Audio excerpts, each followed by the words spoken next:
Friend, સ્વાગત છે તમારું રસોઈ વિથ આરવીની ચેનલમાં। તો આજે આપણે બનાવીશું મોરૈયાની ખીચડી। તો સૌપ્રથમ આપણે પલાળેલો મોરૈયો, છીણેલા બટેકા, છીણેલી દૂધી, સિંગદાણા, લીલા મરચાં, મીઠો લીમડો અને કોથમીર અને છાશ।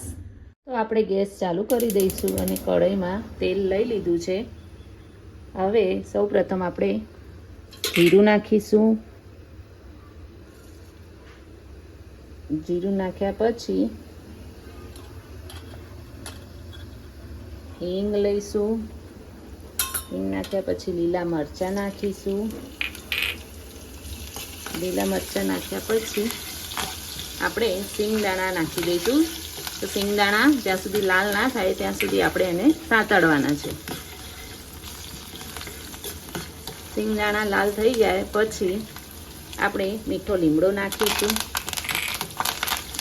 મીઠો લીમડો નાખ્યા પછી બટેકા આપણે જે છીણી લીધા છે ને એ બટેકા નાખી દઈશું અને દૂધી પણ છીણીને નાખી છે। આ ખૂબ જ ટેસ્ટી લાગે છે દૂધી નાખવાથી મોરૈયાની ખીચડી। એટલે આને બરાબર સાંતળી લઈશું। સાંતળી લીધા પછી આપણે ગેસ ધીમા તાપે એને સીજવા દઈશું। સીજ્યા પછી એને આપણે મોરૈયો અંદર નાખી દઈશું। મોરૈયો નાખ્યા પછી આપણે બધા બેઝિક મસાલા કરી દઈશું। હવે આપણે મસાલા કરી દઈએ। મસાલામાં લાલ મરચું, હળદર,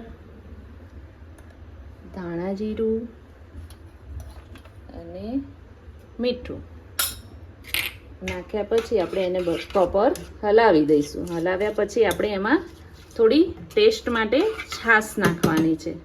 છાશ નાખવાથી મોરૈયાની અંદર ખૂબ જ ટેસ્ટી બને છે। અને પછી મોરૈયાને આપણે 10 થી 15 મિનિટ થવા દઈશું। ફ્રેન્ડ્સ, આપણો મોરૈયો રેડી થઈ ગયો છે। તો આપણે એને પ્લેટમાં સર્વ કરી દઈએ।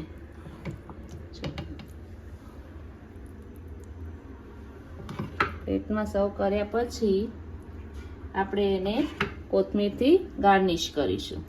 જોઈ શકો છો કે મોરૈયો કેટલો સારો લાગે છે।